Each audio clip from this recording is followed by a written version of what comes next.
All right. All right. Shalom. Shalom. First and foremost, we want to give all praises, honor, and glory to Yahweh, Bahasham, Yahweh Shai, Bahasham, Racha Kodash. Double honors to the elders and the apostles of Great Millstone, and peace and blessings to the elect. And we're back again with another Sabbath Sanctuary, episode 56. The world is at the brink of disaster. And yeah, needless to say, I mean, we can all see how it's going so far. They have the how it started versus how it's going. And it's funny, a thought just came to my mind how you have and that's going to go along with this precept that I have here, but you had the ending of last year, this tradition that a lot of Babylonians like to post, where they'll say, oh, this year was a high, but next year will be my year, and they literally post it at the end of every year, and then the next year is worse than the first, or worse than the one that they were just in. But as we're seeing with this whole energy turmoil and crisis going on, and how it's also very interesting that it's the energy that's being affected. Like, it's interesting because it's we're on the verge of literally an entire global world war, but the main talk is about energy, right? Which goes to show you that there's some strategic engineering, and manufacturing going on here in terms of this crisis, because once again, I've mentioned this many times, but Iran has threatened before that they would close the Strait of Hormuz, right? And these analysts and these economists and so on, they know what ripple effects that would have. So for Babylon and Israel to go ahead and do that, knowing the dangers of it, it goes to show you that obviously it's deliberate. And what they wanted, as they've been saying, is that poly crisis, and this lack of energy is a perfect storm, that brings that about. Okay, it's a perfect storm that brings all these things. Now I have a precept here that I'm going to start with, Second Ezra, the 16th chapter, and I'll start at verse 18. Second Ezra 16 and 18, and it reads, "The beginning of sorrows and great mournings, the beginning of famine and great death, the beginning of wars, and the powers shall stand in fear. The beginning of evils, what shall I do when these evils shall come?" And that's what we're seeing, right? We're seeing the beginning of famine and great death. We're seeing the beginning of wars. All right. But a lot of people are, purposely, now it's to the point where it's not like they're just coincidentally ignorant of it. No, a lot of them are purposely ignorant of it. They tell themselves, I don't want to hear it because it's scary news. So I avoid, watching the news, or I avoid looking at the posts of what's going on. I'm not gonna let that stop me from living my life. And that is an example of the latter part of that precept in Proverbs, which says that the prudent man foreseeth the evil and hide himself, but the simple pass on and are destroyed. Right. So that's an example of them passing on, because they refuse or blatantly to be prudent. Right. They refuse, even though right now information is literally at the tip of your fingers. You literally, sometimes you don't even need to go and look for it. It comes looking for you through notifications, but they are actually doing laborsome work to avoid it, and that's keeping them simple. And when these plagues come knocking, they're gonna find these people, and then that's the time when they're gonna be seeking help, and they're not gonna get it. So as it says, verse 19, "Behold, famine and plague, tribulation and anguish are sent as scourges for amendment." And they don't see that these things that are happening, the beginning of sorrows, is the beginning of their sorrows. And it's sent for their amendment to correct your ways. Verse 20, "But for all these things they shall not turn from their wickedness, nor be always mindful of the scourges." And that's the main part that I wanted to get over there, is that the entire world is literally on the brink of disaster, and the people who are going to be affected by this disaster are not being mindful of the scourges, and they're not being mindful to turn from their wickedness. In fact, they continue in it, and they want to do it with a peace of mind. But yeah, you got it. Hey, Khan. And something that you had mentioned made me think of the scripture here in the book of Proverbs, chapter 1. I'm gonna read it in the KJV, then I read it in the NLT. The NLT. It says, You know what? Let's start at 20. Let's start at 26. It says, I also will laugh at your calamity. I will mock when your fear cometh. And, where we have been seeing as this truth has been, reaching the ends of the earth and has become more and more popularized, which is all according to prophecy, right? The Lord said that this word will go throughout the four corners of the earth, and then the end shall come. But we know with that comes the mocking and the scoffing and the rejection, right? As Yahweh Shai said, that the Son of Man must suffer many things and be rejected of this generation. And how is the Lord being rejected of this generation is via his servants, the prophets, because this isn't our message, right? Yahweh Shai said that he that despiseth you despiseth me. So the fact that people make fun and make light of this ministry, which really is it's the ministry of reconciliation, right? It's the ministry for you to be, speaking of Israel, for you to be reconciled back into the Father before his wrath comes, as it says in Zephaniah, right? Gather yourselves together before the day that burns like a chaff, right? Before the wrath of the Lord comes. But yet you see people, doing the complete opposite, right? They're actually coming up against what the Lord gives you in order for you to be reconciled unto him. So when that time comes, when the doors of reconciliation are closed, right? When the bridegroom closes the doors and you're left on the outside, that's when you're going to get laughed at. That's when you're going to get mocked because the Lord isn't mocked, right? The Lord always gets the last laugh. Matter of fact, he is putting you in a position to laugh at him now so that he can laugh at you later. And that's what a lot of people don't even understand, that the deceived and the deceiver is in the hand of the Lord, and we give that warning and we let people know, but only the wise are going to hear it. Only those that are of the Most High is going to hear it. And that is why we always say this is only for the elect, right? The videos that we do, the information that we bring out, the fact that we, speak about how the wicked, moves, and, the recompense of the wicked is really to warn the elect, as the scripture says, that smite the scorner and the simple shall be wise. Because we all were simple at one point, right? But when we heard this word, we got serious. We got the knowledge of the Lord, came into our lives, and we sobered up, right? And this world is full off of the drunkenness of the wine of this devil's immoralities. And some people don't even want to be sober, right? You got people that are, spiritual alcoholics, right? They just consistently want to just keep drinking that juice. But guess what? Eventually, the consequence of, indulging in a drunken lifestyle is going to, be a reality. And that hangover, right? That feeling that you get when you drink too much, that's what is going to happen on a spiritual and a reality level when this disaster comes upon you, where you're throwing up, where you anything that you try to eat, right, to try to make you feel better, it only makes you feel worse. And that's what's going to happen with these people. They're going to try to look for aid and look for succor and look for things that make them feel better. And they're just going to find themselves even in a worse case, to the point where it's like they see something that used to, like food, for example, when you're drunk or when you're hungover, something that you would like to indulge in is going to become detestable to you at that point. So thinking about being in crowds, right? Going to certain places that seem, fun before the disaster comes. Now that's going to be something like you're going to try to avoid because it's all going to just be turned to you as an evil thing, right? It reads on. It says, um, where were we? It says, but so like I will also laugh at your calamity. I will mock when your fear cometh. When your fear cometh as desolation, and your destruction cometh as a whirlwind. When distress and anguish cometh upon you. So like it, when distress and anguish cometh upon you, then shall ye call upon me, but I will not answer. They shall seek me early, but they shall not find me. And that's what you always see happening, right? You see it in movies, you see it in real life.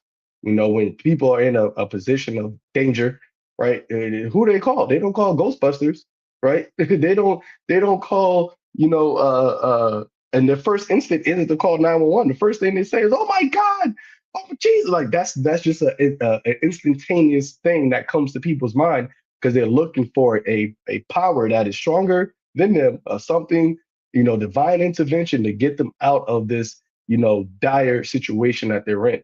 And that's what's going to be happening on a wide scale here in America.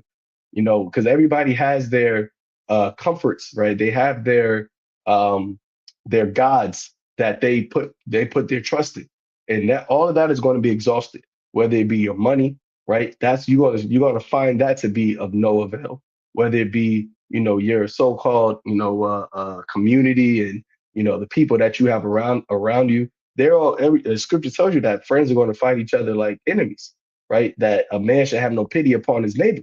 You're going to have people that were friends that when shit hits the fan, it, you could have been friends for 10, 20 years.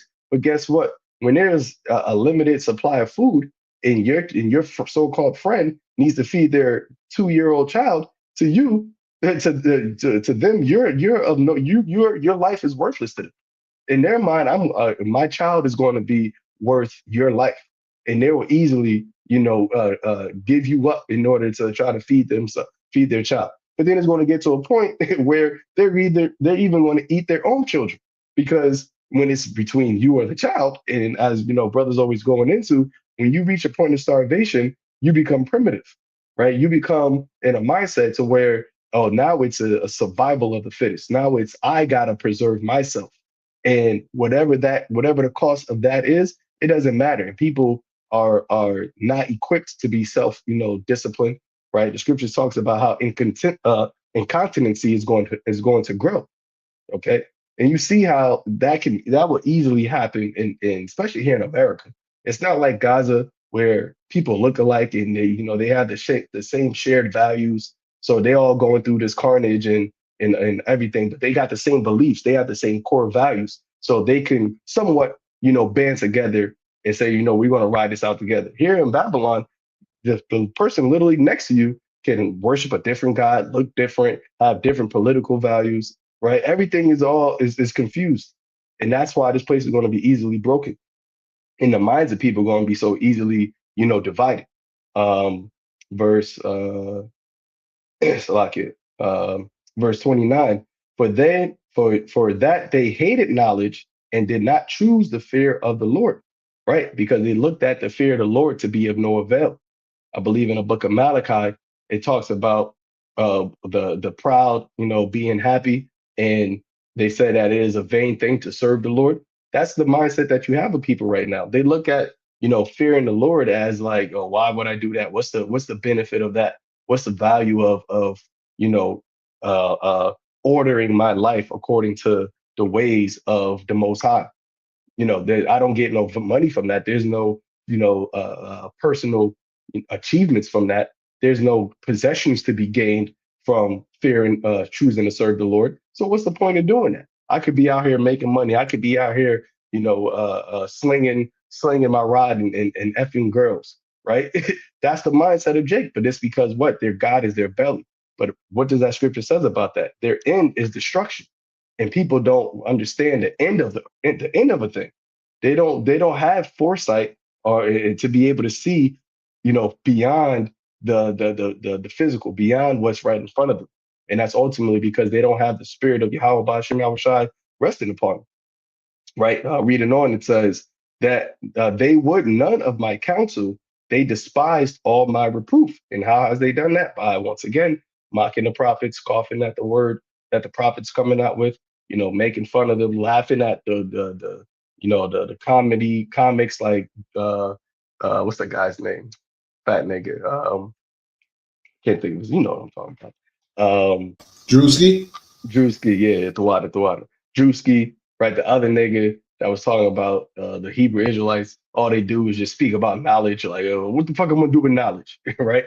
That's the mindset of Jake. And you see, the elder Manat Zakba, he does videos on how you even have some heathen, right? Some Elamite, speaking about the Hebrew Israelites. So this word is getting out. But when they despise the reproof, it comes in a form of really attacking the servants, right? They're attacking the servants of the Lord, but that's okay because, as Yahweh Shai said, the same thing they did to the prophets of old. So there's a great reward that comes, with the territory of being, reproached for the name of the Lord. And we believe on that reward, right?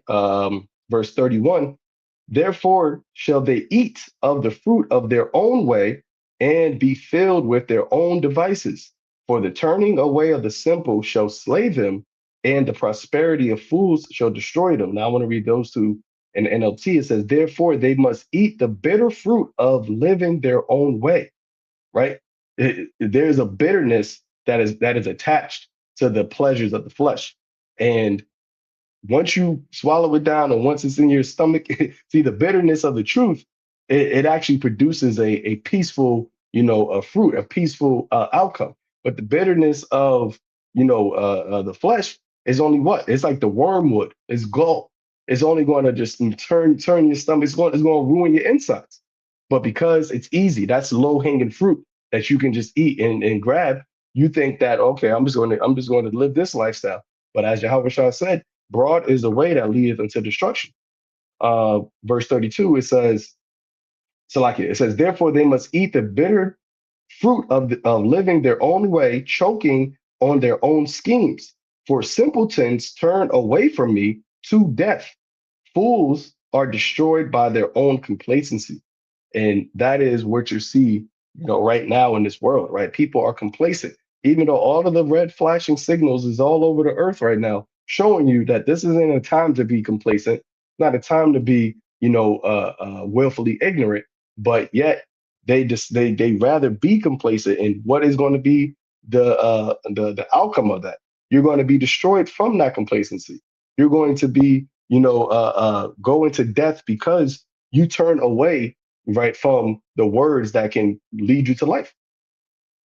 But yeah, that's it. That's all I had. Hey, Shalom, Yahweh Shemel Shabbat. I have the precept that you called for before. This is Malachi 3:14, and it reads, ye have said it is vain to serve the Most High. And what profit is it that we have kept his ordinance, and that we have walked mournfully before Yahweh Hashem Yahweh Shah of hosts? And now we call the proud happy. Yea, they that work wickedness are set up. Yea, they that tempt the Most High are even delivered. And in the NLT, it said in the 15th verse, it says, from now on, we will call the arrogant blessed. For those who do evil get rich, and those who dare the Most High to punish them suffer no harm, right? Because the wicked is in rulership, as you were saying. So you get rewarded for doing the wrong thing. And people think that, oh, well, the Most High must be blessing you with this. And yeah, every blessing comes from the Most High, whether it be on the right or the left hand. All right. Look at Esau's blessing, the sword. Technically, you could say Esau's blessed for now. And with the blessing that he's been given, which is that sword, he's conquered the whole earth. He's taken peace from the earth, like it says in Revelation, the 6th chapter. But what's the end of it? We know the end of it. And that all goes back to the vision. As the title says, the world is at the brink of disaster. So us having the vision, us being able to foresee, that prudence, that's an aspect of wisdom, that prudence, the foresight of what's happening, we can hide ourselves in the name of Yahweh Hashem Yahweh Shai. We can shun the world. We can remove ourselves from things that would take us off the path. And we pray to the Lord to continue to put that spirit on us, because it's a battle. It's constantly pulling at us to try to get us out of this thing. We suffer a lot. We see other people that are winning and they're doing straight up wickedness. So that's the mindset of Jake, is that, well, serving the Lord, that's a life of hardship. That's a life. I mean, look at the example of Yahweh Shai. He was acquainted with suffering, man. His whole life was suffering. And this is the Son of the Most High. But look at the great reward he got after his suffering, after he sacrificed himself. That's why Romans, the 12th chapter says we're supposed to present ourselves as a living sacrifice, right? Because that's what it is to serve Yahweh by Hashem Yahweh Shai. And though we haven't experienced the reward yet, we know that it's coming. We know that great, that beautiful, that blessed reward is coming, man. Eternal life, never having to worry, never having to be sick again. All right, never having to feel bad again. Okay, everlasting peace, because that's all Jake really wants is peace. But this world is constantly in a state of war and conflict. Even the people, they want conflict all the time, man. They actually they'll be miserable if it's peaceful. A lot of these people, because and that's when you go back to these women. Apostle Tahar call them chaos goblins, and that's really what they are, man. And a lot of people are like that, not just women, but it's chaos goblins. Look at Esau. He feeds off of chaos, the elites. they feed off of chaos. So things being upside down, that's to their advantage. So when they go into these different situations with these wars, and you're like, yo, it seems like there's no well thought out plan. Well, that is part of the plan, to just sow chaos, right? Because when things are ordered, it's harder for him to operate in the way he does, and it just utter violence. But when things are disorderly, he can split up countries, separate them, create civil wars, create conflict, create this and that. That's to his advantage because he feeds off of chaos. Look at how things were in the beginning with Adam and Eve. It was balanced, it was orderly, we had it all. But what did he come in doing? Sowing chaos, sowing seeds of doubt. Okay. And even Ezra, I mentioned that to brothers earlier about Ezra, and I actually grabbed the precept, but basically, he had asked about these things, that basically, the wicked are winning and the righteous are suffering. Why is this so? Okay. Yeah, I got it right here. This is 2nd Ezra 4, and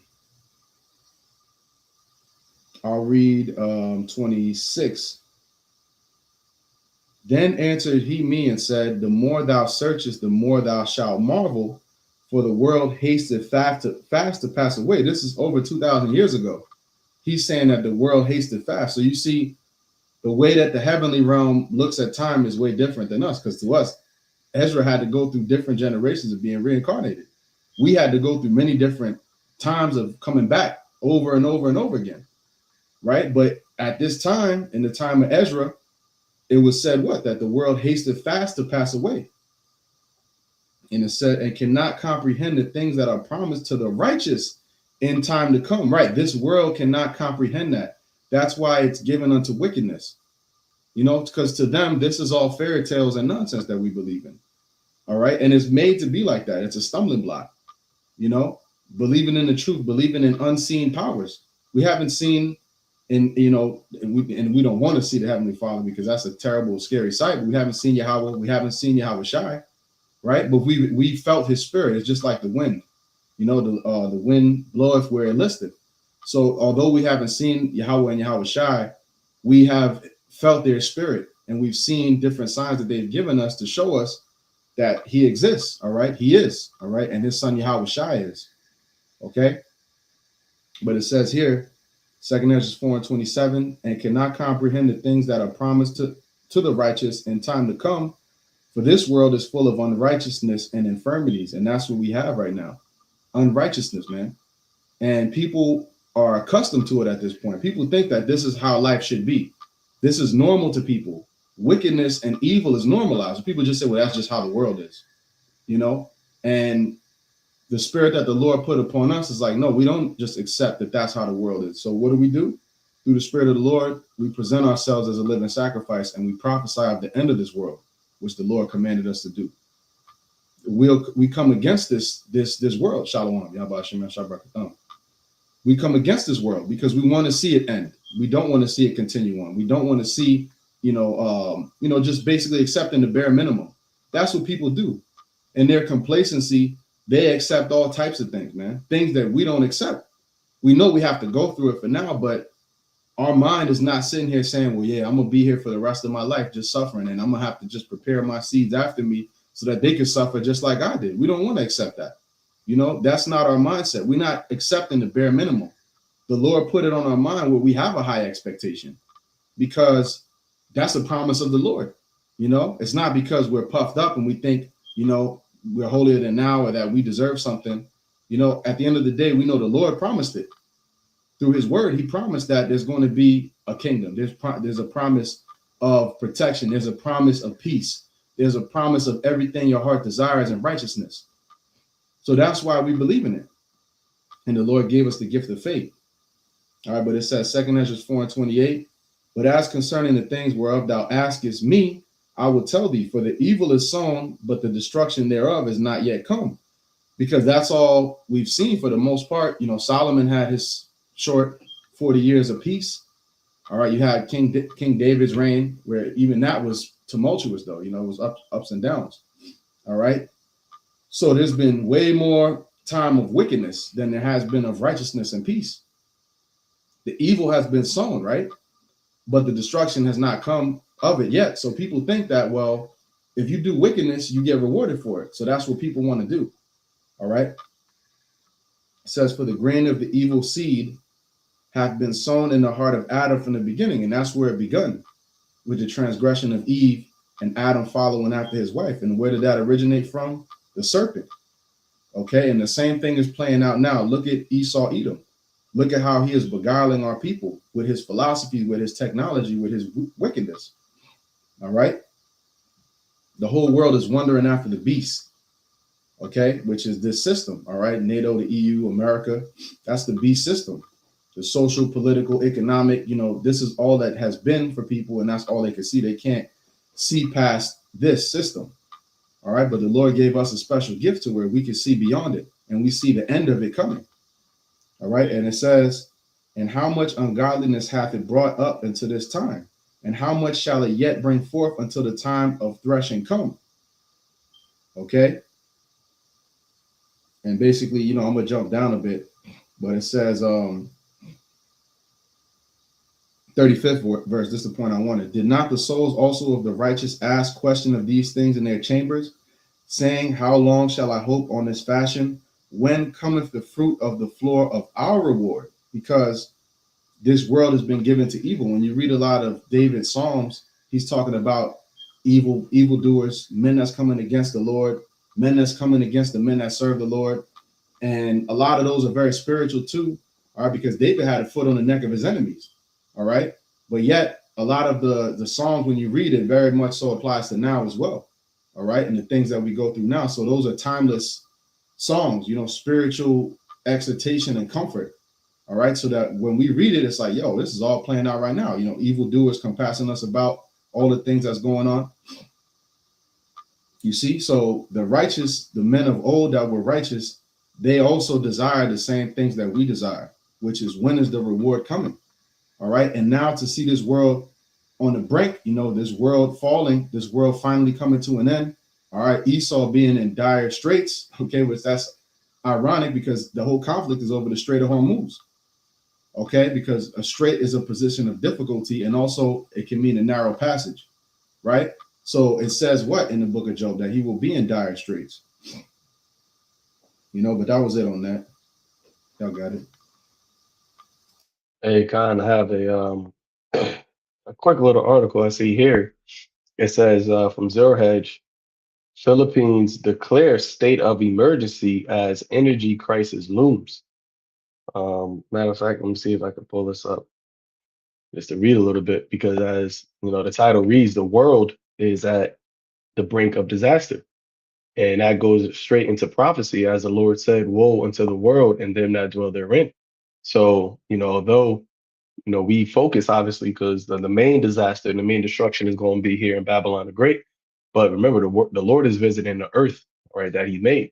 So as we see in different places of the earth being visited, just think about how much more the wrath of the Lord is going to come upon Babylon the Great once he really, really, stretch forth his hand to this place, because the people see things happening in other parts of the earth, and they think that they are immune to those things happening here, right? They think that they're insulated from actual calamities that you see, and that we're going to, read about happening in America. Even Trump boasted on the fact about, the war, right? We have two big, beautiful oceans, between us, that, we're not worried about Russia, or we're not worried about, Iran actually being able to physically, shoot missiles here, because we're far, we are between two, oceans. But the scriptures talks about the prince of Tyrus, right? Which I believe that was in Tyre, but it applies to Babylon, America, that they sit in the midst of seas, right? In the midst of the seas, and they literally do sit in the middle of two seas, and that gives the American, the Babylonian mindset of them being exempt from judgment, right? They think that they're above, the things that are happening on the earth, so they think that they're God, right? But the Lord is going to show you that you are not a God. You're just a man. But let me share this real quick. And if any brother want to just hop in and speak on it, you can do so. It says, Philippines declares state of emergency as energy crisis looms. As we outlined in our recent analysis on Australia's dangerous vulnerability to disruptions in the Strait of Hormuz, most of Asia is heavily exposed and faces an unprecedented energy crisis should the war in Iran continue to prevent safe passage of oil and natural gas from the Gulf. As Australia debates the potential for a national emergency, the Philippines has already declared one. And that in itself, goes to show you, how bad things are, right? And this is only what 3 weeks in. I seen Christine Lagarde, right, the chief lady of the ECB. She basically said like the global economic system is out of shock right now. And when she said that, it made me think of Klaus Schwab, right? Because what he said, we gotta, that's that's Haran's man right there. We have to shock the system, right? So now when you hear this verbiage, those that watch and those that are attentive, you hear these key words that they're saying. It was like, oh, this is what they already have planned. And we've already, we've said that through the spirit that the elites of this world, this is something that they have planned, right? There's this order out of chaos. So they use this word shocking the system, right? And energy crisis would be a major shock, right? I think she said it that what they're witnessing now is like, as this article said, it's never been this bad, and it's only been 3 weeks. So as each day goes by, it's only going to just compound and get worse. Hey, right? It's only going to get worse. Oh, okay, that was you. Yeah, you got it. I was going to say real quick, that's the spirit, because this is exactly the playbook they used back in 2020. It was literally one country got locked down, and then we heard about another country, and then followed by another country, and then next thing you knew, it came to Babylon, right? And then when it got to Babylon, it wasn't like the whole world shut down until it hit Babylon. And once it hit Babylon, the ripple effects went throughout the whole world. Everything changed. So it's similar to what's happening now. You got one country declaring state of emergency, which is all an energy crisis. The next country that's going to do it, and then the next country that's going to do it. Next thing you know, it becomes like a energy crisis demic, right? Where its effects are worse than so-called CV. And they did say that. They said this was going to be worse than CV. They said it's going to make CV feel like a walk in the park. Because with CV, even though you were locked down, right, you still had abilities to use your TV. People were home chilling. You know what I'm saying? People were doing all these things, but now you could add that on top of having limitations to your energy use, because that's what this is about. Okay, slowly but surely depleting people's resources so they could then end up depending on the state. Once all kinds of private life is taken away from you, you have nothing but to go back to the state for everything else. Okay, you shall be like the Lord put the curse on us that we shall be in want of all things. We're going to go to Esau for the want of all things. That's what Esau's trying to do. But slavery didn't end. It just included everyone. Now he wants to make it official, where it's not just so-called Blacks, Latinos, Native Americans. It's just the whole world at this point. And that's always been the goal since 1776. All right. So this right here that you're seeing, you best believe, like Zaquan said, it's been only 3 weeks, right? We keep saying it's been only 3 weeks, but look how much damage that's caused. How much more in the next 3 months, right? So now you're starting to, oh shit, like, damn, this, you know what I'm saying? Like a brother put on the comment board, there's going to be fuel rationing soon. That's right. Okay. And when they declare an energy crisis, that's an emergency. How do you even solve that? You know what I'm saying? Like, what's the solution to something like that? You see what I'm saying? And they're not going to come up with a solution besides the MOTB being the only solution. They're going to drag this shit out all the way to they get to the point where people are clamoring for a change, a difference. And that's when they go offer that CHIP. It's coming. It's coming. All right. You got it. Hey, I got what this is from The Economist. Christine Lagarde did a interview. It says Christine Lagarde's sober tone on Gulf War energy shock. And I'm just going to read the first paragraph. It says the risk from the Iran war, says Christine Lagarde, are being underestimated amid the International Energy Agency, the IEA, calls what Slovakia calls the biggest energy shock ever. the president of the European Central Bank, says expectations of a swift return to normal may be, quote, overly optimistic. We are facing a real shock, probably beyond what we can imagine at the moment. You see, so these are very, very dire words that are being said from people that are in positions that, as the scripture says in the book of Ecclesiastes, right, the keepers of the house, right, and it tells you that the keepers of the house shall what? I think it's mourn, if I'm not mistaken, right? Is it mourn, if I'm not mistaken? Let Tremble. me just get tremble, mourn. Yeah, they go and tremble, right? Because what they're seeing is a corrosion of the way of life that they deemed as being normal.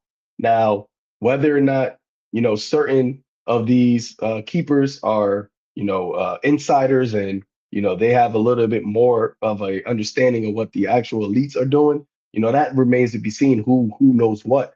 But regardless, they're still in, right. They're still going to be seeing the effects of this whole shaking.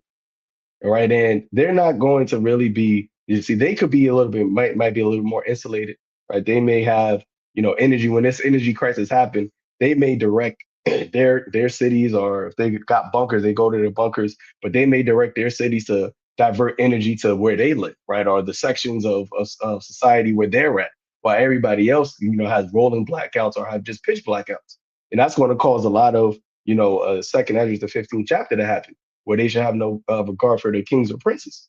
You see, because even the guy, I forgot what his title was, but I think he was like the director of economy or something like that here in America. He basically said that they're not worried about the consumer prices, right? They're not worried about the effects of consumer prices. And it reminded me of when Trump said, what are groceries? You see, these people, although you look at him and you see him, he's like, this is this new word, grocery.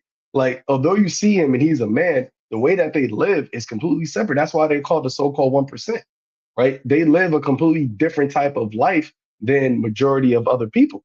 So when all hell breaks loose, just like how we always speak about the whole pyramid, everything's going to fall upon the people at the bottom. And that's why when it happens, yeah, Jake is going to be the most affected, but these other Babylonians, they're going to be affected too, because you're still at the bottom of the pyramid as well. You're going to be used as, the basically the rug that that these elites going to walk all over. All right.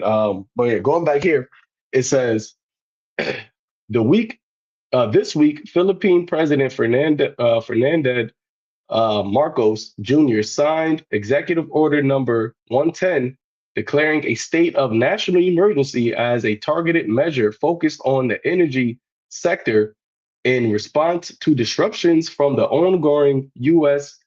48-hour war with Iran. Approximately 98% of all oil bound for the Philippines passes through the Strait of Hormuz. The emergency declaration allows the Philippine government to exert control over fuel prices and fast-track imports from alternative suppliers such as Russia. Philippine authorities say that they have enough fuel to last about 45 days at a typical consumption level, right? 45 days. Look how fast 21 days just went by, right? 3 weeks.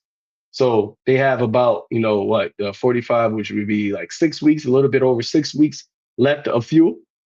And Trump, once again, I believe he said, oh, yeah, we're looking at, 4 to 6 weeks to end this war. Like, my God, once again, is 4 to 6 weeks? It's already been 3 weeks. But this is something that the brother just said. This is the same play they did with the CV, right? 2 weeks, 2 weeks, 2 weeks. Then after that, they just said, hey, 6 feet, 6 feet apart. That's what it just became. And that's what it said. They told people you're entering into the new normal. Well, they're not even telling you this time that you're entering into the new normal. It's just going to hit you. And that's why it's going to come upon you like a woman in travail. Brother, you want to say something? Yeah, I got something here real quick. adding on to what we're going into here, this is also from Zero Hedge. And this one says United Airlines CEO warns summer airfares will spike, tells travelers to book now. And we're not talking about like, okay, yeah, a couple, $100 or $200 more. No. When we're looking here at the spikes that they're talking about, they're listing percentages here. For example, increases from Hong Kong to London is up 560%. We're not talking 50%, 60, no, 560%. So what that means is if you had a ticket that costs $50, if it went up 50%, that's $50 plus $25. That's like $75. Okay. We're talking about if it went up 100%, it would have been $100 for that ticket. This is 560% for Hong Kong to London. Bangkok to Frankfurt up 505%, and Sydney to London up 429%. And what they're saying here is along the lines of what the Zaquan read earlier. He said here that this isn't something that is going to come down overnight. He said that this is going to take a period of time, and even after this is all said and done, those prices are going to be locked in high for a period of time because airlines now need to offset the fuel costs to the consumers. And what that means is they also need to cut capacity. So now if you had certain available seats, now that's now going to be cut lower. And then the price is also going to go up. And for some tangible numbers here, they also have for Sydney, London, from last year, June 2025, you had a ticket that cost $725. This year, June, would be $1,503. So that's basically a little over double. Okay, you also have here from Amsterdam, Singapore, $664 to $1,191. So basically, what the article is going into is because of this, you've had you're having a drop of people travel demand, and on top of that, like if you are here in Babylon, you have these long ass lines. They tell you got to come like 5 hours ahead, and then that might not even be enough. And then on top of that, you're missing your flights. And then on top of that, the flight itself is costing you this damn near amount of money. And soon they might just tell you, look, bro, just go back home because you ain't flying nowhere. Like we ain't even flying nowhere. So you ain't flying nowhere. So go sit your ass down somewhere. And I did a lesson earlier today going into how there are a lot more things that are affected by fuel than you think. Even USPS prices are now about to go up because those USPS vans, they use diesel, So and I was saying like they got to do more stops than you. Right. You go from point A to point B. They go this house, go around the corner, go over here. That's using a lot more gas. And if USPS is going to go up, who else is going to go up? Amazon is going to go up. Walmart is going to go up because when you look at your shipping and handling, guess what? Amazon is going to be like, oh, listen, if they want to charge us more, we're not paying for your shipping and handling. You're going to pay more. So the product itself will cost like, I don't know, $18, but you pay $35 because of shipping and handling. And that's only from Amazon. You want packages getting to your place, you're going to pay more. Groceries, you're going to pay more. So these companies, they can offset it like Uno, right? Draw two. And you're the one without a draw two card, and it's going to land all on you. Your electricity bill is going up. Your food prices are going up because all of them are offsetting it to consumers. Meanwhile, your paycheck is not being inflated along with inflation. So you're literally in a world of hurt. This is the beginning of sorrows. Yeah, it affects everything. Like you said, going into transportation alone, look at commercial transportation. It's not just about, the trucks that are bringing in your packages or your food, right? Scriptures tell you, suddenly shall the storehouses be found empty. The storehouses is not just about where they keep the food. Think of your banks. How do you think bank runs are going to happen? Because the storehouses back then was predominantly a place that was kept pretty much for the Levitical priests. Like they'll have places where they'll store food and all kinds of different things. Treasury, like it was pretty much like that, for the priests. But in modern day terms, people will store, instead of having the money on yourself, you deposit it right in a bank. And then when you need it to purchase or do anything, buy food or whatever the case may be, you go in there and go get the money. Soon you're going to have bank runs because this inflation that's happening, A lot of countries are basically dumping the U.S. dollar because of the move that Iran made in the Straits of Hormuz. Right? They said, listen, you can only come through here if you're going to be trading not in the petrodollar. If you're doing business with the dollar, you're not coming through here. So you could do our oil and all this extra stuff, but you got to do it through our currency and through the yuan, the Chinese currency. Okay, so they've already laid out the groundwork. So if you try to come in here on some, oh, my dollar is greater than, bro. So because of that, a lot of countries are like, all right, cool. America is not looking good right now. Clearly, those who are in league with America are also turning on America. They could see the shift. You got the BRICS, right? You got all these different countries lining up and setting themselves up away from America, and their currency is backed by gold. It's backed by actual substance. You see what I'm saying? The American dollar is not backed by anything. Trump came in. Oh, we're going to go to Fort Knox. What happened to Fort Knox? There's nothing in Fort Knox. Okay, all that money years ago, they transferred all that money into the Rothschild banks, the federal banks. That gold is actually in their banks. Okay, and you're left with this fiat currency paper that's about to be used for lighting fire in the wintertime or wiping your ass with. Okay, but going back to that point of energy affecting even cars, vehicles. Think of even Ubers. Think just even the city alone.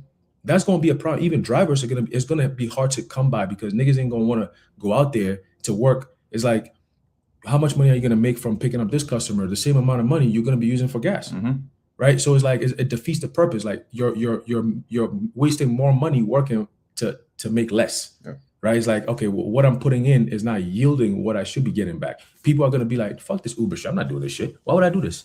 Give you free rides and work at a deficit because the money I'm making, I got to use for gas. Why would I do that? So that's going to be a problem for people who don't drive. And you got New York City, the way they set it up, they doing away with cars. This is all part of bringing in the 15-minute cities because you don't need cars now, right? You can't afford to have a car. They fucking you up with all these insurance, this and that. Energy crisis will affect everything around everything we do. And guess what? This is also going to open up the way or the door for the governments to seize complete control. All right, control. Now they're going to tell you where you can and cannot go, what time you can do certain things, where what kind of things you could purchase at a certain time. They're already thinking about bringing this idea of, gas rationings in America, where you're going to go to a gas station based on your license plate number or the certain day of the week, stupid shit like that. You think people are going to be sitting there and say, oh yeah, that's okay. Yeah, some people will do that. But for the most part, people are going to feel in their pockets. They're going to storm to the streets. Okay, Second Ezra tells you that. Okay, so this right here, what you're seeing is a very short window, but it's going to be very impactful because the CHIP got to come out. This is all leading to the CHIP. So just understand, it's not going to be long, drawn out like a 2-year process like CV. Nah, it had to happen that way at that time to set us up for this time. This time is going to be short and impactful. Okay, so get ready for that. Things are going to unravel quick. Come April 1st going down, because the plans are there. You know what I'm saying? The plans are all there, and it's time for the Lord to say, all right, cool. Step on it, full throttle, and let's do this thing. All right? Exactly. Hey, yep. I wanted to show, because the brothers were speaking about the airport, right? And or should I say the air transportation and how it's becoming expensive. And that's actually, playing right into their hand because as the scripture says, that a man shall desire to go into a city and shall not be able. Now, we know that, most travel, right? Obviously, you have cars, but, air travel has become something that has been so popularized that it's normal. But when you go back 30, 40 years ago, and I was watching this video from, Predictive History a couple of days ago, and he was going into the return of history and how we're in a time where, basically you have the rise of a certain type of lifestyle, and then that lifestyle, it becomes the norm. And then you have a time where that lifestyle ends, right? The declining of that particular type of life. And we're at a point where he was saying that the type of life that people were accustomed to living and got thought to be a normal lifestyle, that's about to be over, and that came via, Pax Americana, right? And this is, something that, because I was meditating on it earlier today, where the scripture says that the triumphing of the wicked is but for a moment. When you think about America, America wasn't triumphing for 250 years, right? America had to go through a stage of, building, even when America was in its, inception and for a long period of time, the US dollar wasn't the world currency. So it really got to its point after World War II, where it became like the dominant force in the global hegemony on in the earth. And that time period from now to then, it hasn't been that long. And it really, even after that, it's really only been the last 40 years that America really has enjoyed, its heightened part of it being like on top and people, being wealthy and all of this, things being cheap and things like that. So he was saying here, I'm going to play it, how air travel 30, 40 years ago was only done by people that was really wealthy. It was only done by people that was really millionaires. It wasn't something that was so easily accessible as it is today. And as you're going to hear it, he's saying that that's what it's going back to. So when the brother read about the 560% increase, it made me think of how there's certain things that happened, pre-COVID, that once the CV happened, it never went back to that. It's always been kind of like remnants of what happened during the time of CV. That's why, like I said before, they call it the new normal, and that's what this is going to be, right? It's going to be once these prices go up, it's going to stay up. What Cardi B said, it's up and it's stuck. It's going to be stuck in this position, So let me play this real quick. Just a little portion of it. Let me know if y'all can hear it. World is today flying around the world. It's very simple to do. You want it. What we can do now is get our mobiles out, go to the website, and look at where we're gonna fly to, and then book that flight for tonight. Pay using a credit card, take a taxi to the airport, get on a flight, and we're there the next morning. That's really, really impressive. Guess what, guys? You couldn't do this 20 years ago. Okay, the technology was around, but it was not widely available. Now look at. And I actually remember, because I used to go travel with my dad often when I was younger. We used to go see family in Florida when I was younger, and I remember you had to go to the airport to buy a ticket. Right, you wasn't buying a ticket online. It wasn't something you just go like, book the flight, trying to wait for certain times. Now you had to go to the airport and buy the ticket. And as you just said, like this technology that we are so accustomed and thinking like, oh yeah, this is just what it's going to be. This wasn't around 25, 30 years ago. So for people to think like, okay, well now it's just going to be like this, you can clearly see that that's about to, go away. That's not about to be something that everybody can do, because they're going back, right? And this Pax Americana is ending, and it's only going to be meant for those that really can, the elites of the world, right? Even as I think it was Klaus Schwab who said that I think he said LA, the highway is going to be basically, turned into a park. And you're not going to have people just being able to travel, from Southern California to Northern California, that people are just going to be in their little 15-minute cities. And that's just what you're going to know. And everything's going to be there because that's the only places that you're going to be able to travel. But here it is, like how they showed you in that movie, Elysium. The elites, they get to travel all over. They get to do whatever. Their private jets, right? The people always talk about how they complain about net zero energy, but yet they use their private jets and their super yachts to go all across the world, So let me continue here. At this, where the entire world is interconnected, okay? This is a pretty stark chart where in 1950, it was considered a tremendous luxury to fly. You had to be a millionaire, basically, to want to fly for vacation, okay? Everyone else just drove their car. Now, it's like anyone can drive. And again, this happened just in the past, basically, 30, 40 years. And this, of course, is because of Pax Americana, where Pax Americana will guarantee there's a pocket in the world, and therefore, planes can just fly around. Otherwise, be shut down. Okay. All right. Well, this world is coming to an end. In the future, flights will be very expensive, and vacations will be unaffordable. Okay? All right.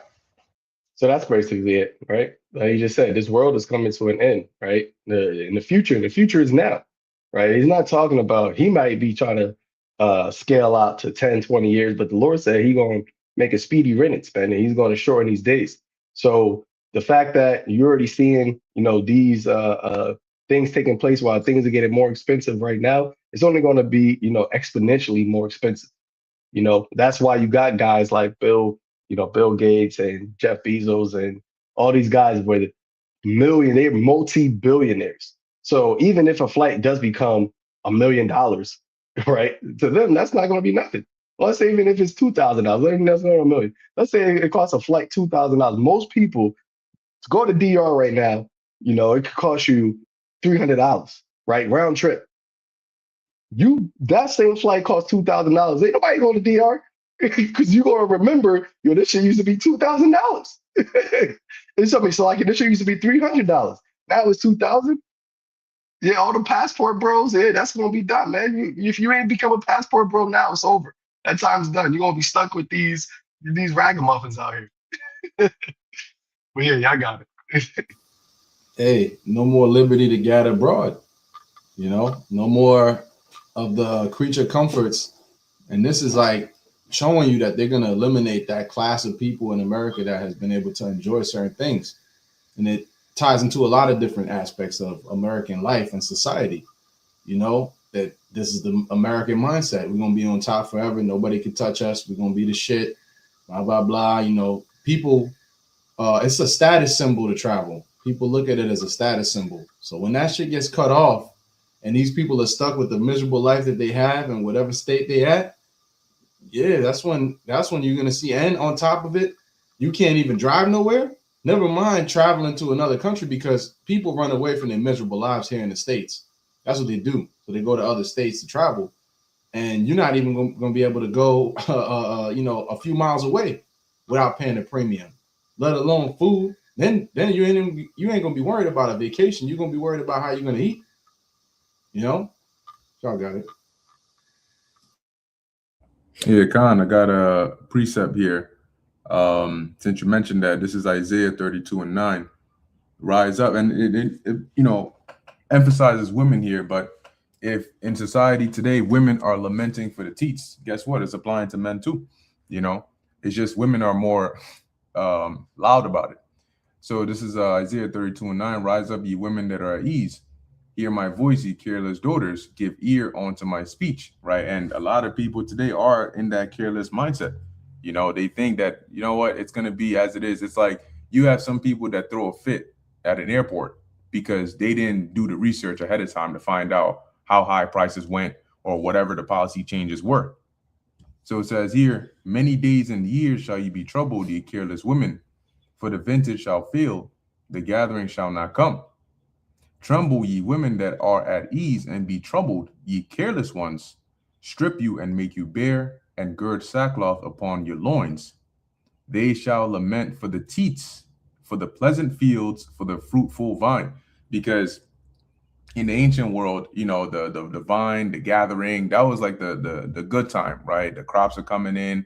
And, if you're harvesting in that time, it's not always about just like food you're going to eat. You can sell it, right? That's how you make your money and so on. Today, it's not so, right? Today, they're not lamenting about, they're not joyous about, in gatherings. They don't do that, okay? They're happy about the benefits, okay, that they get in this society today. And they're going to mourn when they lose those. And what they get in turn for it is sorrows and pain and suffering and longing for when in their minds the good old days, which is not going to come back. But that is the bait that they use to get these people. They rent, like Aharon said, they ran the playbook with the C-19, right? They said, oh, if you want to go back to how things were, you got to come and partake of this thing. You got to roll up them sleeves, and extend those arms, right? And then we'll take you back to how things were.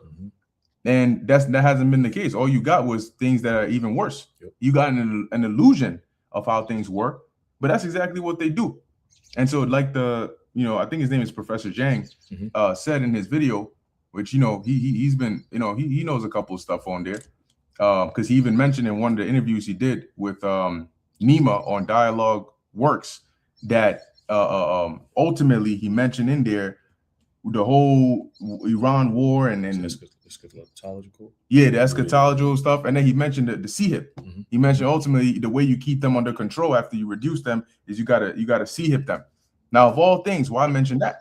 He also mentioned how after like this whole thing is going to bring in Pax Judaica, which is funny because that's really what's going to happen, but it's not going to be what he may be thinking, right? Because it is going to be peace through the rulership of the Israelites, right? Through Yahweh's rulership.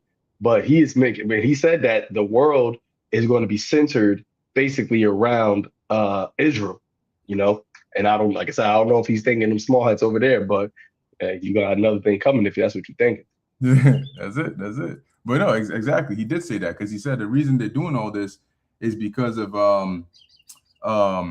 the throne of David. He mentioned that the kingdom of David, that's what they're trying to establish, you know. But like you said, he might not. Let me find out he belong.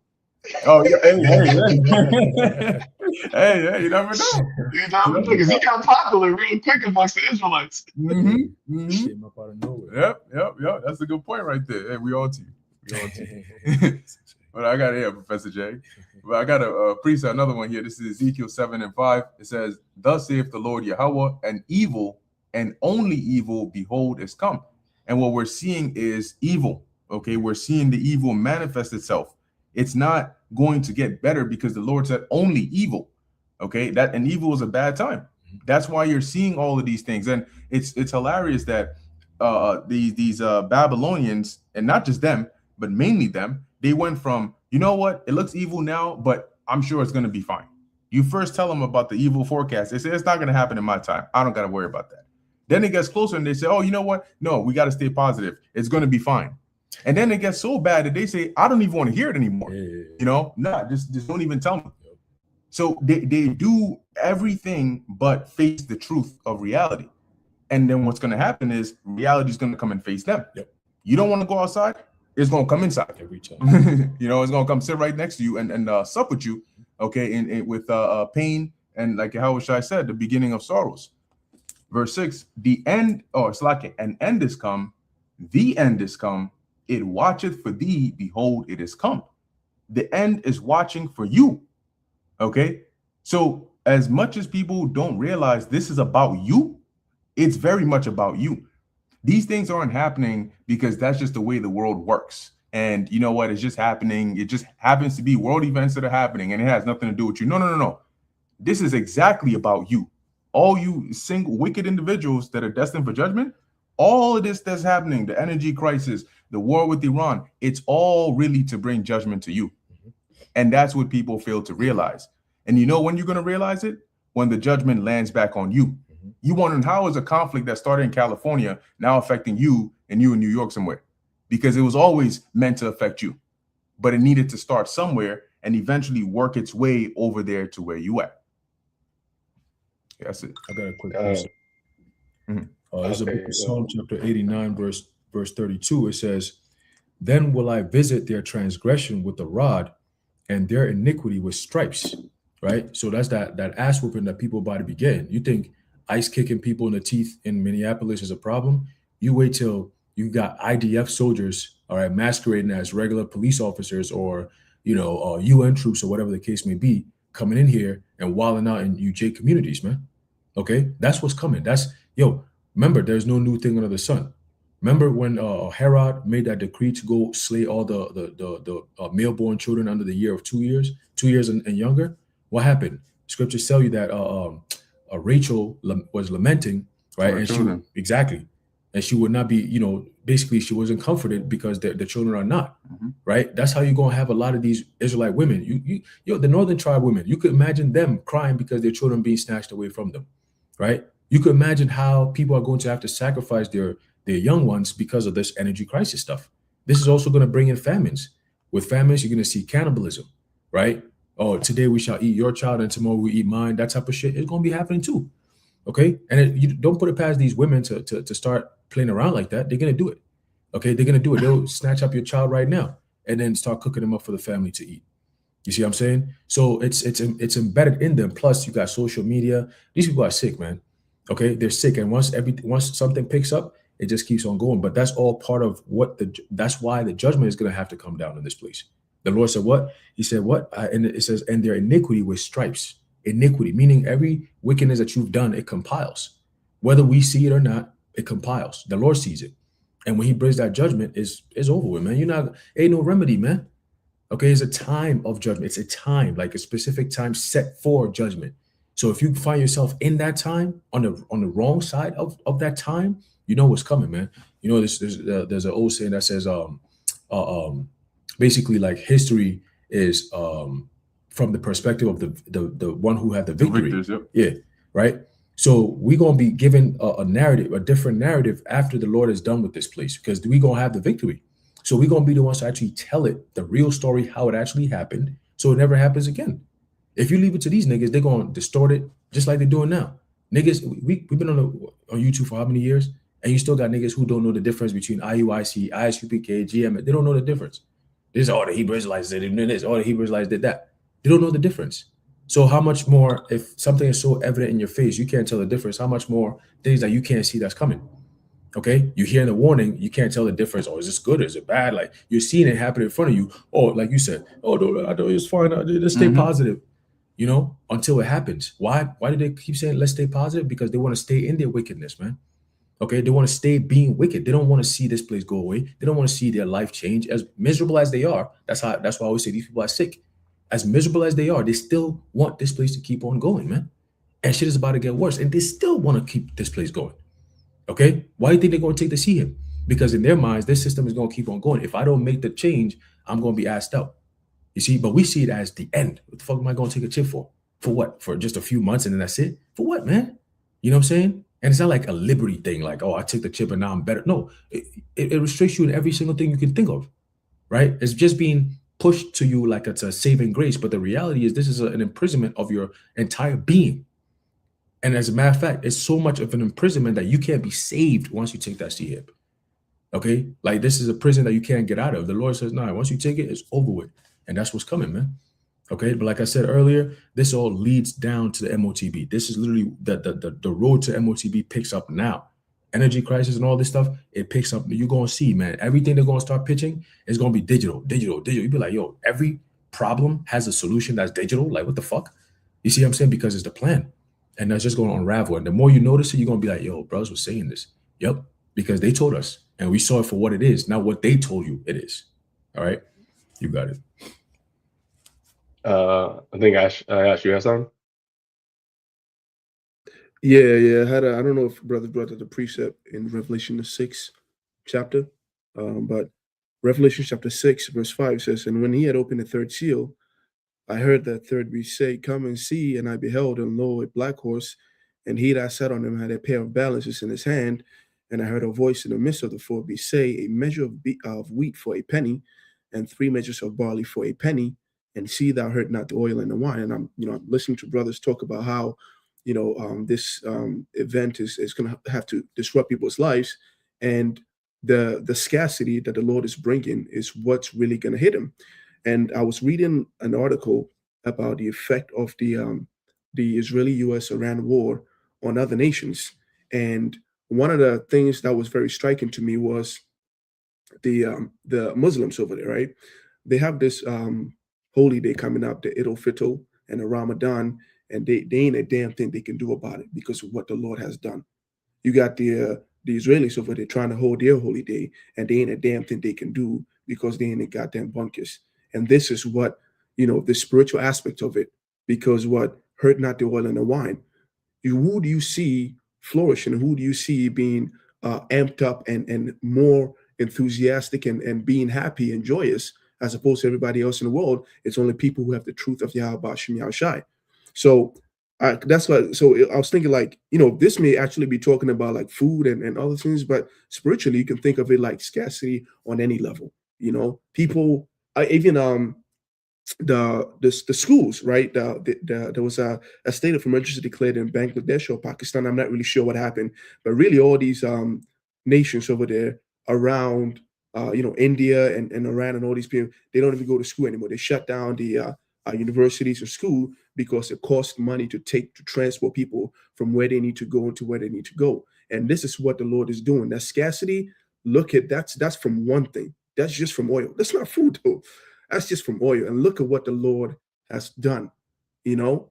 And this is why the scripture says, you know, a man is like, you know, like Jacob, thou weren't. You know, how the scripture talks about how like, can a man strive with God? Because a man is so much more mighty than the Most High is so much mightier than a man, and a man is very fragile. Look at how just one thing, oil, and the everything, the conception of society itself is thrown out of course.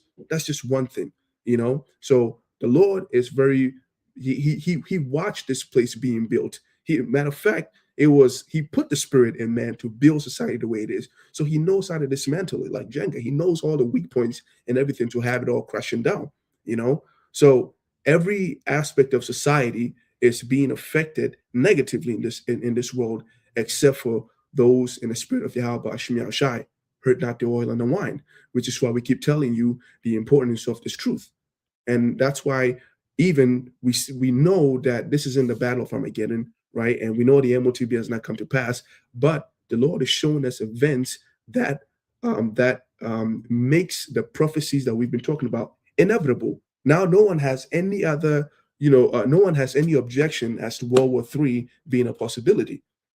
This is why the Lord says that when you see part of these signs come to pass, then you will believe, then you want to understand that the end that I'm talking about, Yahweh Shai's appearance and that burning and all these things will come to pass. But people are not seeing this grace period, you know. And so, yeah, this is what's going on now. And even Haran, to your point about how, you know, don't put it past these women to go ahead and start doing these cannibalism. You know, you notice in this world that the idea of motherhood is like different from how people used to view it back in the days.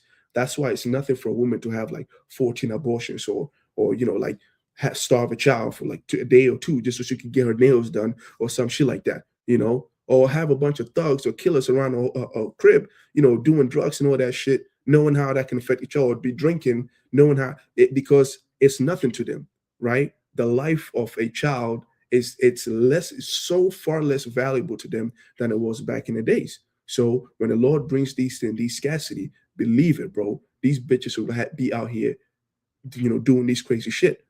You know, we keep telling Babylonians, and they keep thinking it'll never happen because they've always had so much. But one day, what happens? And it's not. It's the point at which they even become feral won't even be or like on a level of Africa where they don't get water, like no water inside, like them really, really bad places. The Lord might even have you one square meal per day. There may not be no food, but there may be some bread. You know the end of the bread that nobody wants to eat. They may they may be that over there. You could have been good. Just eat that, put some fucking butter on it. You would be good. But that'll be the point where Jake start wilding out. You know what I'm saying? So, you know, because of how Babylon has been raised, they just anything less than excessiveness, they start bugging out. They will complain unless they have it in excessiveness. They will complain, you know. So yeah, that was it on that. Hey, what's the Burger King mantra? Have it your way. You know, Yeah, that's yeah. that's the mindset that Americans have. You know, I want the double Whopper with the extra large fries and the extra Diet Coke because I'm watching my diet. But you see them big backs in the cars, see in the fucking Prius, mad big, taking up 2 seats, you know, with it, extra meal. Like that's America. You don't see nobody else. Should be stacked like that. And she eat the whole shit. She eat the whole shit, man. You know? But that is the American philosophy, right? That's America for you. You know, and that is why when the Lord looks at this place, it's like, yo, they gotta go. They just gotta go. But I want to just get a little bit more on here. It says energy rationing programs are being instituted across Asia, and questions are rising about a possible domino effect on the global markets, right? And this is what brothers have said, right? It's going to be a trickle effect, a domino effect, just like how the CV was. You know, the shutdown happened in China, And they were showing a whole bunch of propaganda videos of people just walking in the street, just passing out, blood coming out of their nostrils. Everybody over here was like, oh my God, this shit crazy, right? And then when he came over here, it was in, I think it was Seattle, Washington first. And you had Cardi B. Oh, it's real, y'all. It's real. You know, that's the same thing, right? And that was all just really just fear mongering. When you talk about fear mongering, that was the definition of fear mongering, because it was nowhere near as deadly as they perpetrated it to be. So how much more when it's actually deadly, right? How much more when it's actually dark, when there's actually fuel rations, right? When it's actually no food in the grocery stores. What are people going to do? That's why the scripture says, man, they should have no pity upon their neighbor because of lack of bread and for great tribulation. Hey, real quick, Zaquan, I was going to say that during that CV thing, when they started the propaganda, and it was I think I remember the most briefings that Cuomo gave, it was literally every single day. And all they mentioned, like literally every day, was cases. Literally, that's all we kept hearing. Oh, this many cases today, 22,000 in this place and 2,000 here and 500,000. Everyday cases. They were like, oh, the ICU beds and the hospitals are slumped with people, and oh my goodness. And guess what? Pastor Ramlab did a video. He was going to some of these hospitals that they claim is all packed and is all crazy, and it was empty all over the place. Parking lots empty. And he's like, yo, where's all the people that they're saying is being stuffed up in trailers that's, you know, freezers and all kinds of shit, and there's not enough beds and all this dumbass shit that was happening. They had to open up the Javits Center, and what happened to all that, man? That was all a performance. That was all theatrics, because guess what? Remember, I think it was 2012 Olympics. They depicted the whole CV thing. You know, yeah, they show you that years in advance. And I believe not too long ago, one of these Olympics that they did, they also depicted where it was like a white horse and all these different things that they show you these things. They literally put it in your face, like, yeah, this was coming. And it was mass satanic. And when you look at it, like these opening ceremonies they do, is mass satanic. You see all these Masonic pyramids and the eyes and the fire and the pentagram, and they depict what they're about to do. And then there was one that they had like I think it was the opening ceremony for CERN, and they had like the sheep, like people dressed like sheep, and it was mad creepy, man. It was weird shit. You know what I'm saying? And we were watching it like, yo, what the fuck? And that was the elites mocking the people and saying, we could put it right in your face. You are the sheeple. You are the ones that were about to make, you know, we're going to call you, basically. The depopulation, that's next. That the energy crisis is going to lead to depopulation, because that's their first tenet on their Georgia's guidestones. They have to depopulate. That's the first thing, and then go from there. You know what I'm saying? So it's like, if people can't see it at this point, there isn't much we can say. And that's how you know that the Lord is about to take us off the streets, because at some point it's almost like, okay, the Lord is fed up with just us repeating the same thing over and over again. It's like, okay, I can't hold this up anymore. Just bring the hell. Just like he told the angels that are holding up the winds in the four corners of the earth. He said, hold on until we have all the servants that are sealed and all that. And what did John say? He said, yo, Lord, like, what, like, were you angry at the trees and, you know, the sea and the plant? That's all depicting when the missiles hit, the kind of destruction that's going to cause, right? So just understand that it's like, at some point, the wrath of the Lord will be felt, okay? And the days leading to that is going to be just tragic. A lot of people we're going to see, you're going to be like, damn, I never thought this motherfucker would end up like this. You're going to have people taking themselves out, right? Because the stress is so much. You're in debt. You know, you don't know how you're going to get out of this. Your kids are hungry. You know what I'm saying? Your job just laid you off, and you're just like, yo, my life just is crumbling. There's nothing I can do. And you turn to your left, somebody's going through worse than you. You turn to your right, they're going through worse than the person on your left. You know, it's like, yo, what the fuck? You know, you look ahead of you, there's all danger. You look behind you, it's like, I just escaped danger. Now I'm going to even more danger. That's the depiction of the evil times that we're trying to show you. Okay. And it manifests in things like energy crisis, where you go from one evil to the next. And an evil is when your pockets is getting hit. Okay. Your insurance is going crazy. You don't have no health care. You have all these different things that people actually call essential in this society, all gone, just like that. And the government is going to be expecting you to come crawling to them for that aid back. Okay. And it's going to affect who the most? The women. Okay. You so-called Black, Latina women, you've been pimping the system left and right. You have 8 children from 8 different men just so you could pimp all these men. Guess what? The system is going to turn back and pimp you. Are you going to be able to step up to the game at that time?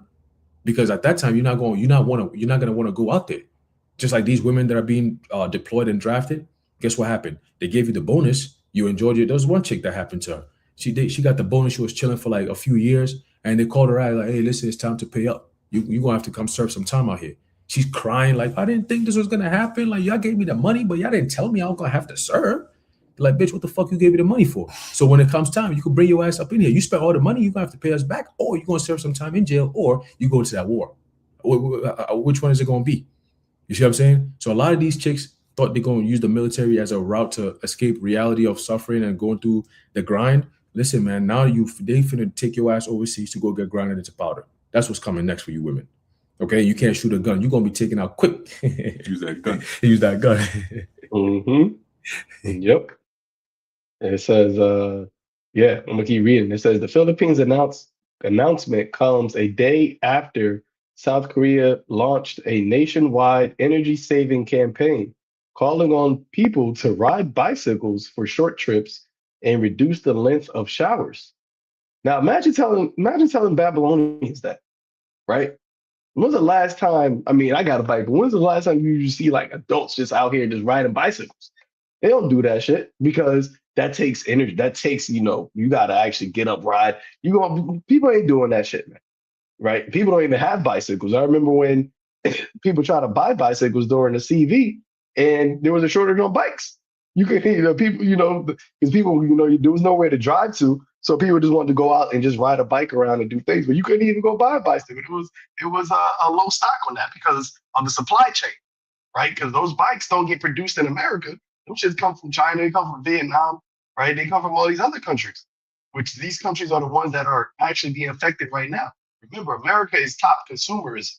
So when these countries get affected, their economies get affected, those economies are not operating normally, which is going to have a direct effect on the supplies that are sent to America. And this is why it's the position that America is in, the fact that it's not, a self-sustaining country is really going to be a trap that the Lord has set for this place, right?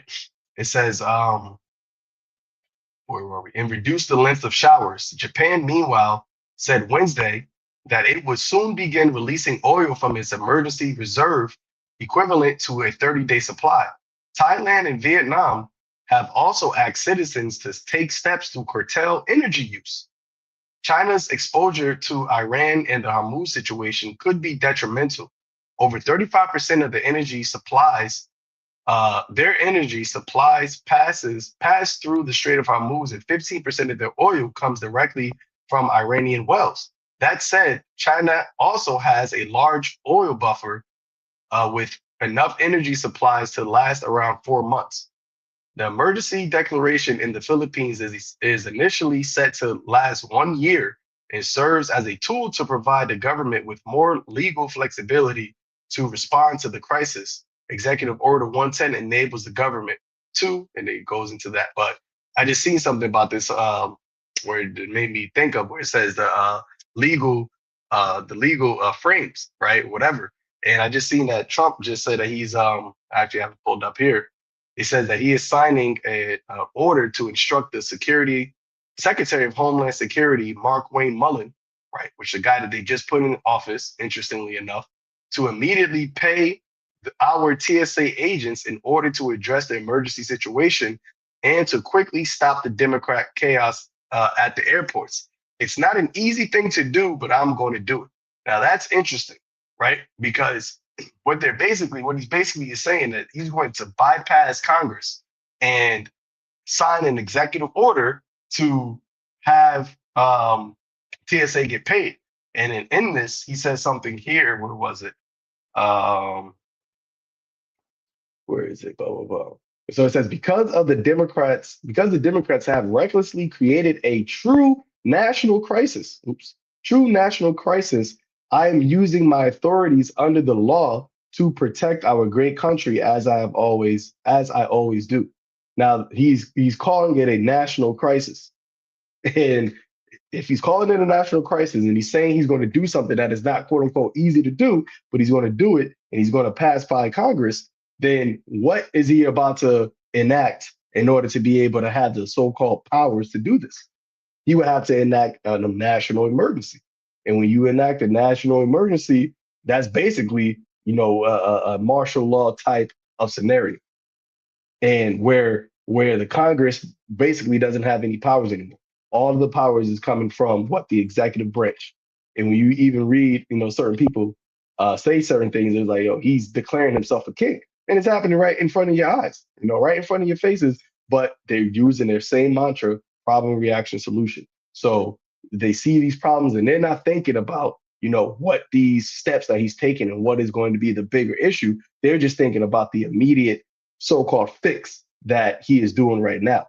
But you create enough problems, nobody's going to care about how, the effects of the solutions. All they're going to care about is the solution, right? And how it makes them in a better position. And that's why the scripture says, speaking of going down to Egypt for help, right? You trust in the shadow of Pharaoh, but it's going to be to your confusion and to your shame. And that is all a trap, right? It's all a trap that the majority of the world, right? The people that really are not in the truth, they're going to fall into.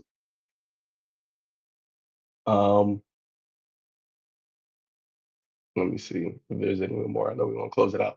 Slocky.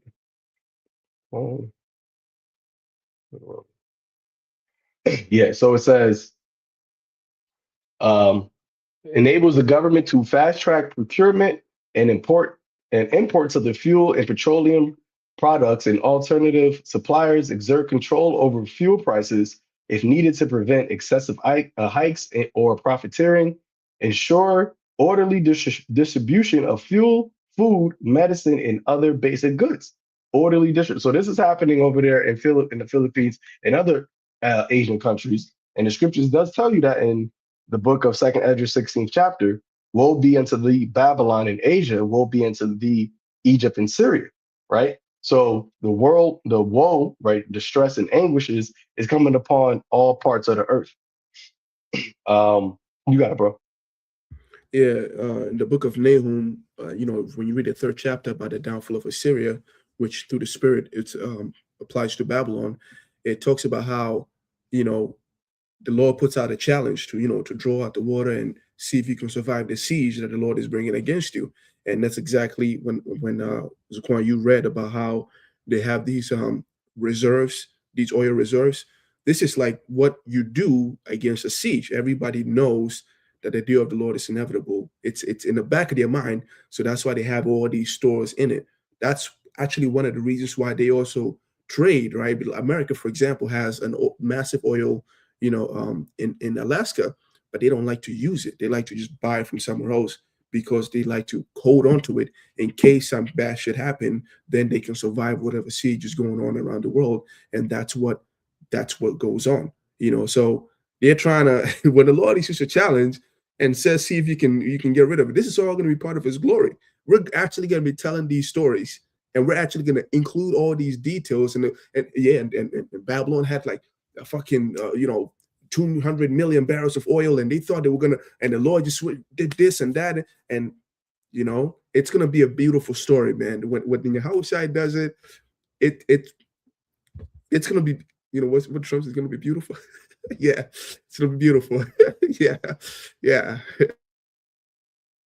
Yep, that's it. All right, let's finish this out. It says authorize advance payments on contracts if required for timely supply, activate a whole of government framework, including support packages for livelihood, industry, food, and transport, right? Whole of government. The last time the world faced a similar threat of energy shortages was the Arab oil embargo of 1973 following the Yom Kippur War. It was this event coupled with a massive devaluation of the US dollar that triggered a stagflation malaise that lasted until 1981. It was also the event that led to the US diversifying its energy resources to avoid future dependency on OPEC. Only 7% of all oil bound for the US travels through the Strait of Hormuz. So this is why they think that they are, immune to this whole energy crisis, right? And this is the Lord putting them in a slippery place, right? globalization, you're not, America is not insulated from globalization.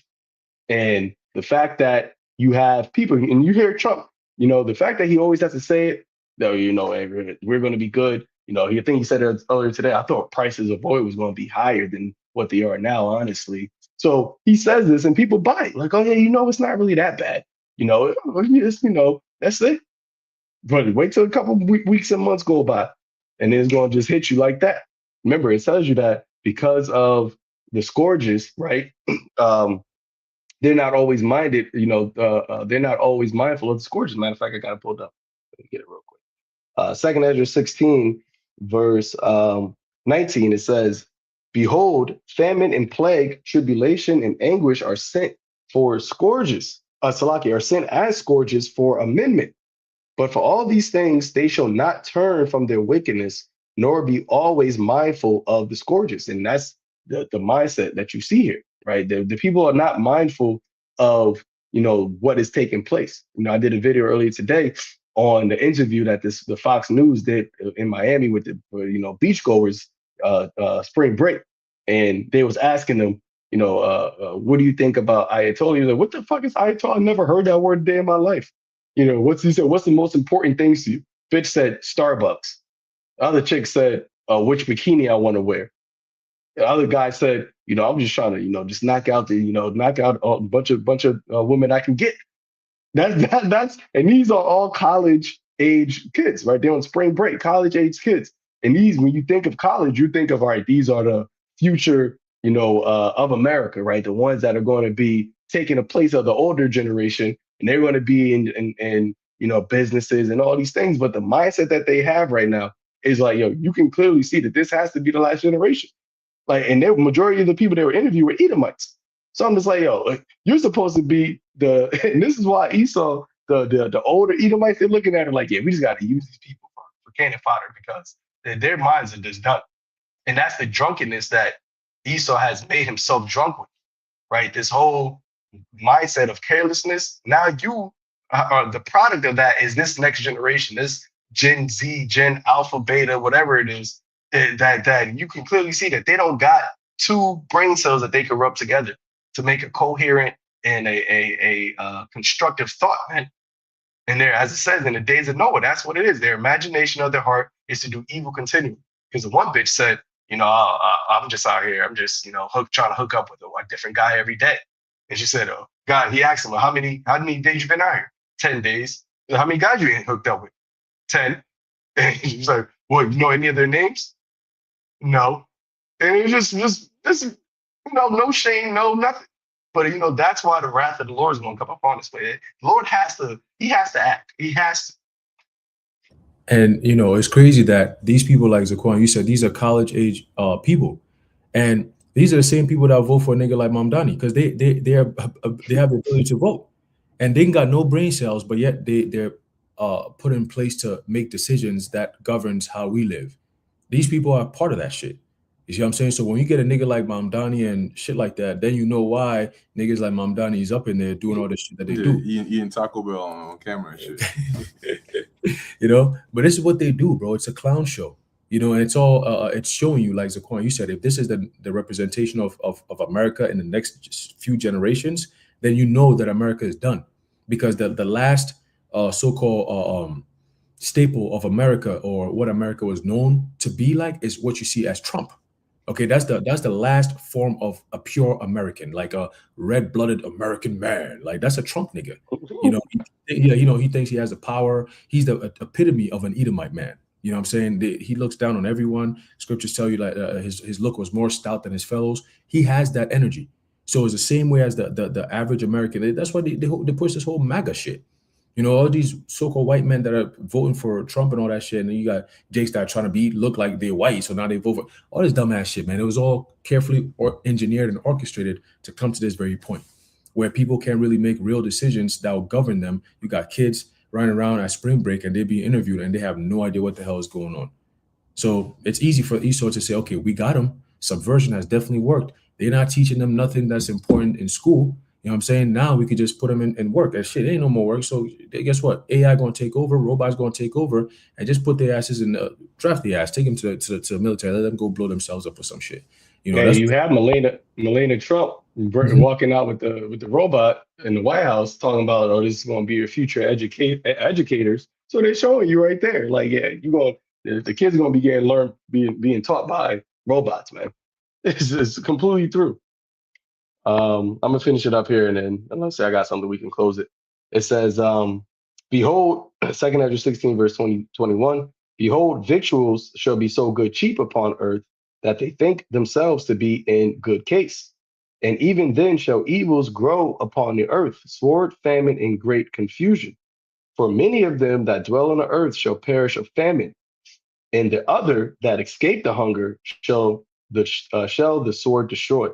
And that's really the position that we're in right now, right? And especially here in America, they've gotten accustomed to things being affordable, and even though that's going up, right, but it is still somewhat affordable, where you can still go and live this quote unquote Babylonian carefree life, and they think themselves to be in a good case, even though you have the plagues and all of these things brewing. As we read in the headlines, reading these articles, it's showing you how it's like a wave just slowly coming over the earth, and it's starting in the east and it's going to come in the west, and when it comes here, it's going to stay here, and it's going to be like the worst part of the storm is going to take place in Babylon the Great. So unless I got something, we can close it out. Good. Yeah. So, with that, Lord willing, this was edifying and exhorting unto the elect. And in closing, I want to give all praises, honor, and glory to Yahweh, Ba'ashem, Yahweh Shai, Ba'ashem, Rakah, Kodash. And until next time, shalom to the elect.